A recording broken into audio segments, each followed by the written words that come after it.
Y estamos de regreso y le damos, por supuesto, como siempre, la bienvenida a Juan Carlos Monedero, que nos visita en México, y cuando viene a México, pues aprovechamos y lo invitamos a los periodistas, porque siempre es muy aleccionador escucharte, no solamente sobre lo que pasa en México y en América Latina, sino lo que pasa en España y con tu rey. Y no perdamos las buenas costumbres, como las ha perdido la Casa Real.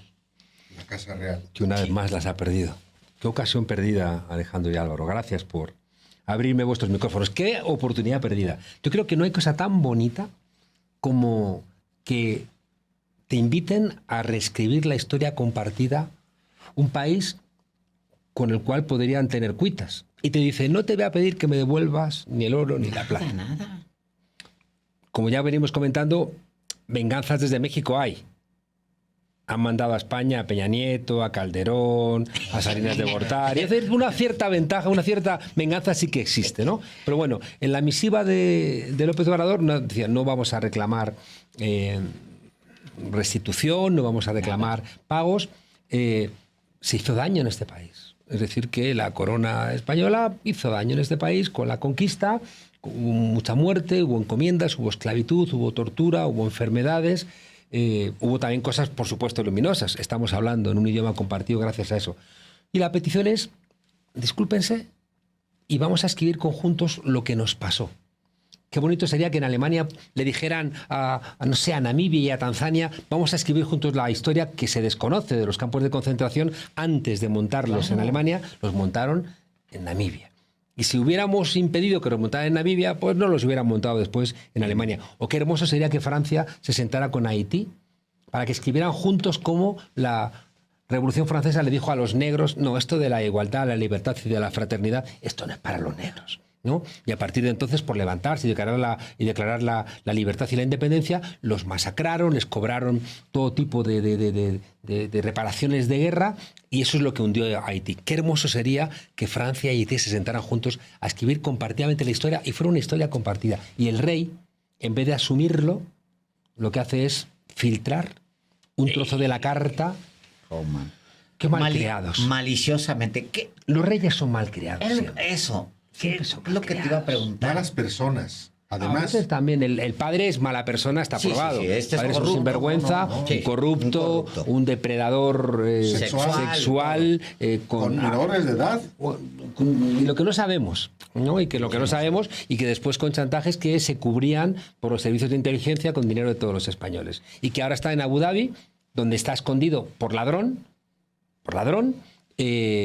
montando una fundación para que sus hijas puedan heredar todo el dinero que ha robado, ¿no? Y ese señor, Juan Carlos, de Borbón y Borbón, está en la Constitución de mi país como el que otorga la legitimidad dinástica. Un tipo nombrado por Franco. Y si el rey Felipe VI es rey de España, es porque es hijo de ese señor que es un corrupto y un ladrón. Entonces es todo como feo. Es todo como feo. Pero por fortuna hay españoles que somos republicanos y que ya en su día nos disculpamos hace un par de años, cuando estaba Podemos en el gobierno, claro. Pues lanzamos nuestras disculpas representando a esa España republicana que está en la Asamblea Legislativa debajo de Madero, de Villa, de Zapata, a los republicanos del exilio español, ¿no? Quiero entender algo más, porque el tema amerita, pues, y la oportunidad de tenerte aquí es enorme para entenderlo. El personaje, me refiero al rey, pues, digamos que en este caso mexicano, yo no le guardo ningún respeto por muchas razones, pero en este caso le faltó inteligencia, digamos. Se trata de un país, una economía pujante, un país que además somos hijos de una misma madre, como diría el Flaco Lara. O sea, le faltó inteligencia a él. Pero el jefe el presidente, Pedro Sánchez. Pedro Sánchez. Sí, está torpe. ¿Qué pasó con Pedro Sánchez? Está pasando una cosa, Alejandro, en toda la izquierda latinoamericana y europea. Y es que se sienten acorralados por los ladridos de la derecha. Y uno de los elementos que aquí es lo que explican el éxito de López Obrador y el país que le ha brindado, ¿no?, cómodo con una victoria tan contundente de Claudia Sheinbaum del 30%, es por haber tenido siempre claridad ideológica. Pedro Sánchez no la tiene, la socialdemocracia no la tiene. Hay gobiernos latinoamericanos que no la tienen y ante las presiones creen que haciendo cierto eso de aullar con los lobos para que no te devoren. Y creen que aullando con los lobos no se los van a comer, ¿no? Cosa que eso no ha ocurrido nunca en la historia. Y entonces, pues Pedro Sánchez decide, para conseguir, cree, esos votos del centro-derecha, salir a defender a una monarquía al mismo tiempo que el partido se declara como republicano. O sea, es una inconsistencia que no tiene por dónde aguantarse. Y que además tendrían que ser ellos, como presidente del gobierno, el que también nos dejara claro una de las mentiras. Dice, no, es que la monarquía es más barata que una presidencia de la República, te dicen, ¿no? Y dices, oye, porque no contabilizáis todo lo que habéis pagado de chanchullos, no contabilizáis los gastos indirectos, no contabilizáis, aparte del presupuesto de la Casa Real, lo que se le pone a través de los otros ministerios. Hacéis trampa, ¿no? Y todo, ya digo, porque no hay el coraje de hacer valer la España republicana. Bueno, Franco dio un golpe de Estado, fue un militar traidor que traicionó su juramento como militar y fusiló a 200.000 españoles. 200.000, y encarceló a 300.000 y exiliaron a 500.000 y se despidió poquito antes de morir fusilando a otros 5 españoles. Iba a fusilar a 4 y al parecer en su lecho de muerte dijo, quiero otro vasco, ¿no? Y metieron a otro vasco y fusilaron a 5 españoles, que ahora hemos celebrado hace una semana el aniversario, ¿no? Que es la canción esa tan hermosa de Al alba, de Luis Eduardo Aute, recordando aquellos asesinatos. Entonces, ya digo, esa España que tendría que recordar que lo mejor es la España republicana, es una España donde en mi país todavía Federico García Lorca es un desaparecido. Sí, no sabemos dónde está. No sabemos dónde está, igual que no sabemos quién es M. Rajoy, que aparecía en los papeles de la corrupción. Hay cosas que nos cuesta trabajo conocer, ¿no? Entonces, desgraciadamente, ya digo, esa España republicana de Lorca, de Machado, de María Zambrano, de Miguel Hernández, de las 13 Rosas, de León Felipe, esa España que tuvo una edad de plata, ¿no?, literaria, que sacó a España del atraso. Esa España que fue interrumpida por un militar acompañado de unos sinvergüenzas apoyados por Hitler y por Mussolini, que es que hay que recordar estas cosas, ¿no? Apoyado por las potencias del eje, y ya digo, y en vez de recuperar esa España republicana, pues ahí andamos. Hay una cosa que me da mucha vergüenza y me da mucha envidia de vosotros, ¿no? Y es como, viéndolo aquí, te das cuenta, ¿no? México y en algunos otros países de América Latina, cómo el recurso a la historia ha sido uno de los elementos centrales de la construcción del pueblo mexicano que despide con un 70% de apoyo a López Obrador o vota con un 30% de distancia a Claudia Sheinbaum, ¿no? Y que de alguna manera rompe una tendencia de crecimiento de la derecha y de la extrema derecha también aquí en este continente, ¿no? Y creo que esa apelación constante a la historia que ha hecho López Obrador durante el sexenio y que vosotros, o sea, estos libros son libros de historia. Sí. Son libros donde recorréis pues la historia de vuestro país y dialogáis y la traéis al presente. En cambio, en mi país tengo un agujero donde miro para atrás, no puedo hablar de la Segunda República porque no se puede hablar de la Segunda República porque no es monárquica, no puedo hablar de la Guerra Civil porque tengo que hablar de unos sinvergüenzas que dieron un golpe de Estado que fracasó y porque fracasó el golpe de Estado hubo una guerra civil, no puedo hablar de los 40 años del franquismo porque, claro, como vas a hablar de una dictadura, entonces das unos saltos en la historia que nos impiden construir un pueblo. Y una parte de los problemas territoriales que tenemos en España, con las tensiones vascas, las tensiones catalanas, tiene que ver también con esta ausencia de construcción de una España que, si fuera republicana, tendría mayor cohesión social, mayor cohesión territorial y, sobre todo, también mayor cohesión internacional, porque, por ejemplo, sin duda alguna, una España republicana habría escuchado el mandato de rigor ético y de memoria de la invitación de López Obrador. Pero si hay un rescate reciente, perdón que me atravesé aquí, un rescate reciente, porque si tú revisas, por ejemplo, la historia contada por Krause o la historia contada por Aguilar Camín, pues es una historia de queso Gruyère, ¿no? Llena de agujeros. Ellos, claro, le sacaron, le quitaron. ¿Dónde está la historia, por ejemplo, contemporánea? Ellos se la pasaron por el Arco del Triunfo, ¿dónde está Carlos Salinas de Gortari? Lo que empezó con Carlos Salinas de Gortari, con Miguel de la Madrid, ellos se lo brincaron deliberadamente. La corrupción. Específicamente. Bueno, Yo recuerdo en 2000 aquella promesa fracasada, ¿no?, de Fox, ¿no?, que se terminaban los gobiernos del PRI y venía un gobierno diferente, que se pensaba que solamente por el cambio quizá iba a traer algún tipo aunque fuera una gerencia, ¿no?, técnica o tecnocrática que cambiara las cosas, pero fue todo mentira, ¿no? Fue un desastre. Pero recuerdo cómo Fox mandó cambiar los libros de historia de México. De manera que intentó inaugurar una nueva etapa vaciando de memoria lo que había ocurrido.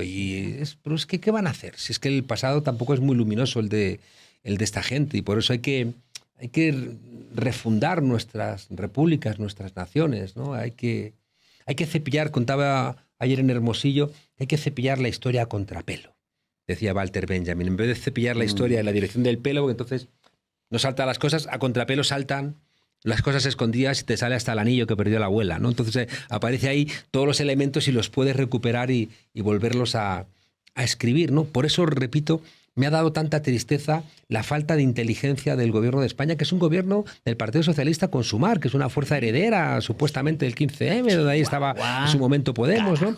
Y que no tengan la comprensión suficiente para decir qué hermoso es que nos sentemos a escribir conjuntamente la historia con México, porque así vamos a escribir también nuestra propia historia oculta, que la están recuperando los nazis. No hubo ni siquiera de parte del jefe de gobierno español hasta un intento por mediar.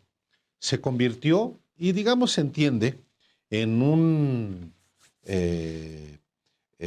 servidor, Palero. en un súbdito del rey, que es el jefe de Estado, que esa es la condición que tiene el rey de España en la Constitución española. Pero no hubo un solo intento de nada más que de legitimar la posición de la corona española. Y me consta que se le dio una salida airosa de decir, bueno, di que vienes, pero te enfermas y no vienes. Algo para salvar de alguna manera las formas. Y no quisieron, porque son unos soberbios. La monarquía es soberbia, es el Juan Carlos, este ladrón, diciéndole a Suárez, a ti te habrán votado no sé cuántos millones de españoles, pero a mí me ha votado la historia, ¿no? A ti te ha votado Franco, ¿no? ¿Qué te va a votar la historia, ¿no? Entonces es como feo, ¿no? Ya te digo, y creo que forma parte de una historia de la izquierda de España muy atravesada por el complejo de haber perdido la guerra y de haber hecho una transición donde los que ganaron la guerra siguieron mandando.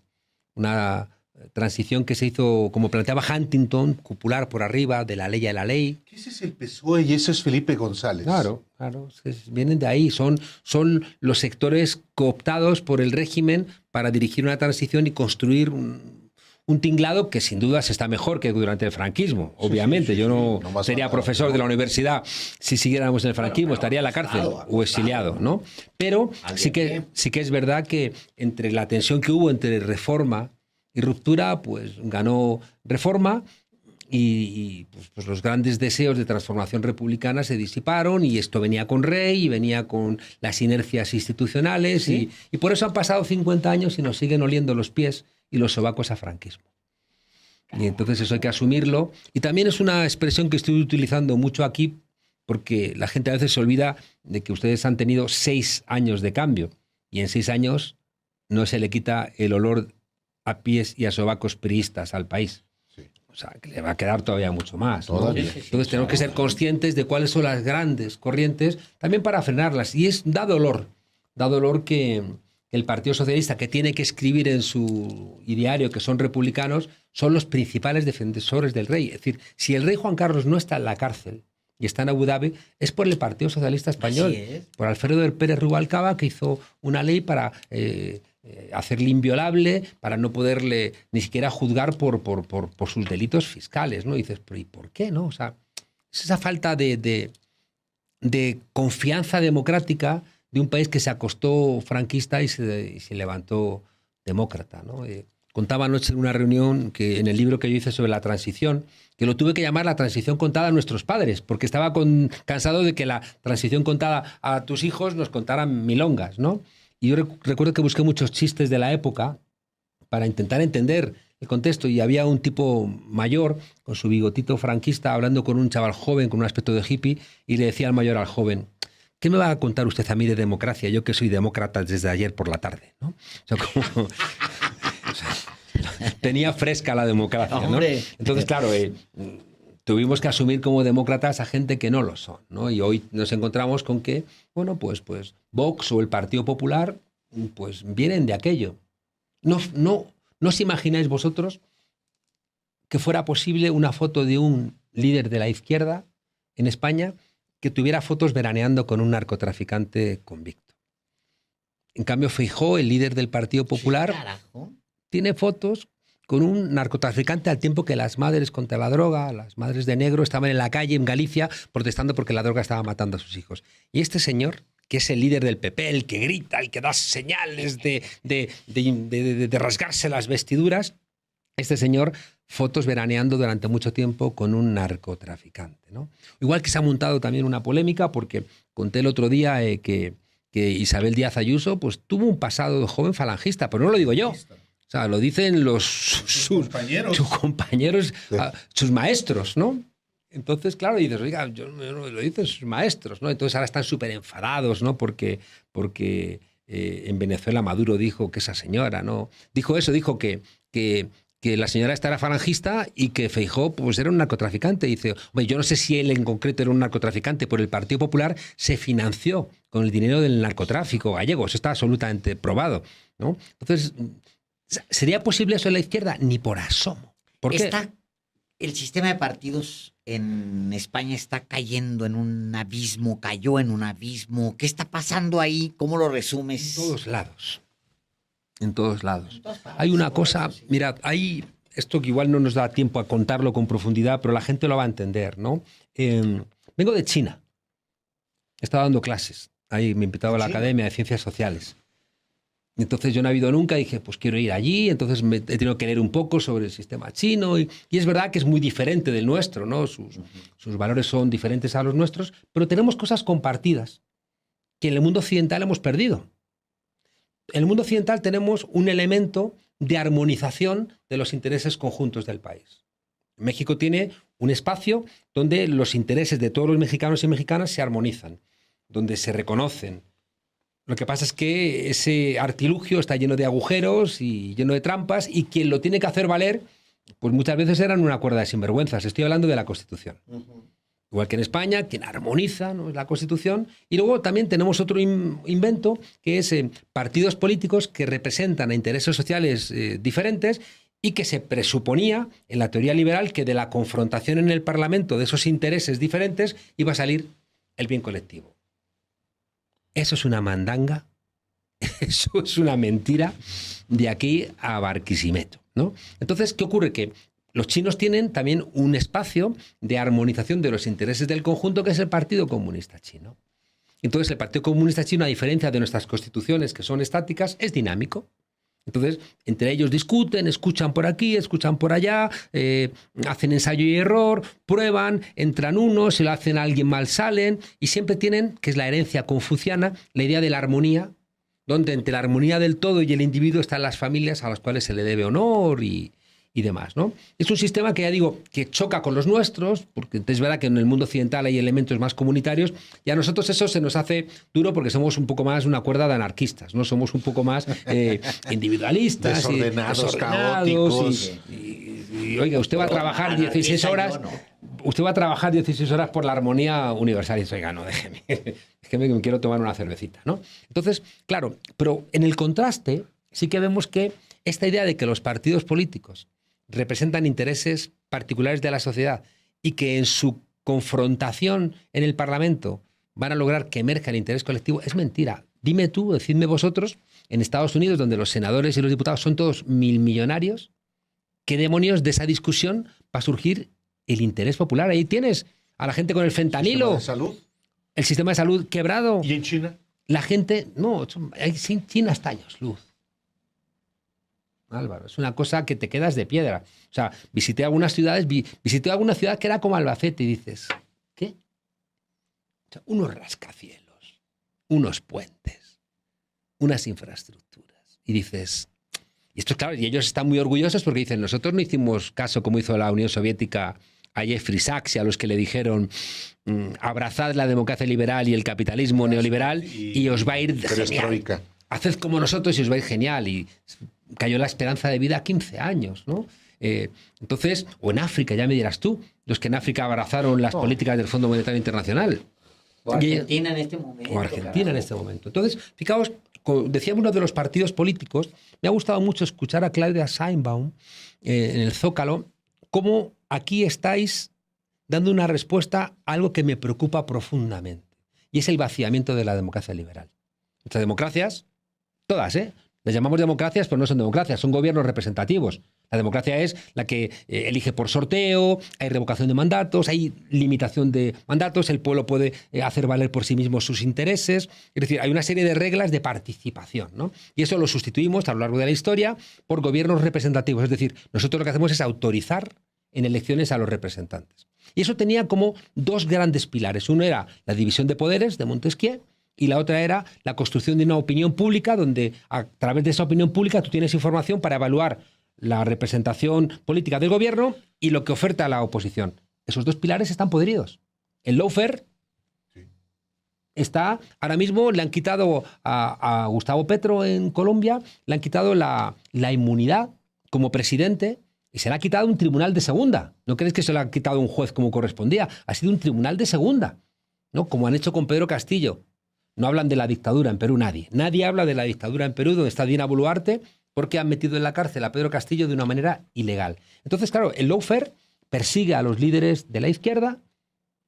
La izquierda ha decidido que su pelea tiene que ser electoral y se queda sin liderazgos. Y el otro pivote, que es la opinión pública, ahí tenemos a Elon Musk, que se compra Twitter y lo utiliza para mentir constantemente sin ningún tipo de pudor, ¿no? Entonces, claro, la democracia se ha vaciado. ¿Qué hacemos ante la democracia vaciada? Yo creo que hay 5 posibilidades. Una es resignarte y decir, el Señor me lo dio, el Señor me lo quitó, pero vaya demócrata que eres si te resignas. Otra es intentar pelear con las armas melladas que hay. Si es que no puedes, es que metieron en la cárcel a Lula. Metieron en la cárcel a Lula cuando le sacaba 20 puntos a Bolsonaro. Hizo lo mismo. Y Correa tiene que estar exiliado porque lo están persiguiendo para que no rearme un movimiento en Ecuador. Y yo he tenido 15 querellas en España, solamente para intentar ponernos de rodillas, ¿no? La tercera sería la lucha armada, que no tiene lugar. La lucha armada no tiene consenso popular y, por tanto, se leería como terrorismo y no solventaría nada, ¿no? Yo creo que sería un profundo error. La cuarta sería derivas autoritarias, con capitalismo autoritario y redistribución de la renta. China, Rusia, Nicaragua. Y la quinta, que yo creo que es la buena, es resignificar la democracia, que es lo que creo que está intentando hacer, o intentó hacer López Obrador, avanzó bastante, y es la agenda de Claudia Sheinbaum que le escuché en el Zócalo. Se terminan la repetición de mandatos, democracia griega. Se revocan los cargos que lo hagan mal, democracia griega. ¿Sabéis dónde se termina esa idea de la revocación de los mandatos? Es decir, que el pueblo mexicano pueda decir, tú lo estás haciendo mal, te vas a tu casa. Y no solamente eso, en la democracia griega, tú has sido político porque has querido. Y lo has hecho mal, castigo. Regrésate a lo que hacías antes de ser político. Y castigo. ¿Cómo puede ser que tú conduzcas mal un camión y tengas un accidente y vayas a la cárcel y un político tome decisiones que arruinan la banca de un país, se arruinan la construcción de hospitales y se vayan de rositas? Si te metes en política es para hacerlo bien. Y si no, no lo hagas. Y si te metes para robar y encima te agarramos, o sea, tendría que caer la noche del tiempo sobre ti hasta que te rehabilites, ¿no? Entonces, fíjate, esa idea de revocar a los que trabajan mal se termina con la Revolución Francesa en 1791, donde se prohíbe el mandato imperativo en la Constitución española y en la vuestra. Y eso lo recupera la Comuna de París. Sí. La Comuna de París que dice, no, aquel que lo haga mal, la Comuna de París como memoria, ¿no? O qué bonito ayer, qué hermoso recuperar el mayo del 68. Sí, carajo. Qué hermoso, ¿no? También seguramente tiene que ver con la condición urbana, ¿no? Porque si nos da tiempo me gustaría hablar de las diferencias entre López Obrador y Claudia Sheinbaum, ¿no? Entonces, claro, la recuperación del mayo del 68, que no había estado siempre en el radar, ¿no? Porque es un fenómeno más de la Ciudad de México, pero como esa memoria y urbano forma un referente muy importante de todo lo que ha acompañado a Claudia Sheinbaum. Contaba ayer en Hermosillo una escena muy bonita de que de repente miran por una ventana el Kremlin en Moscú y ven a Lenin jugando, ¿no? en la nieve. La nieve. No era en la sede del partido, la Smetlana. Entonces bajan corriendo preocupados, dicen, camarada, ¿está usted bien? ¿Está usted bien? Dice, sí, estoy muy bien, pero está aquí en la nieve, ¿qué hace jugando con la nieve? Es que estoy muy contento. Dice, ¿por qué? Dice, porque hoy hemos cumplido un día más que la Comuna de París de 1871. ¿no? Entonces, esos referentes, ¿no? Ayer en Hermosillo estaba yo dando una charla con otros 2 profesores y después en el público levantó la mano y había un superviviente, ¿no? de aquella matanza. Y es muy emocionante que esa gente se entienda reivindicada e identificada en un gobierno que conecta con los que se jugaron la vida para traer la democracia a México. Uy, Juan Carlos, podemos seguir platicando con Siempre el nos falta auditorio, tiempo, carajo. pero pues es muy enriquecedor siempre tu presencia en los periodistas. En el Congreso, presenta el libro.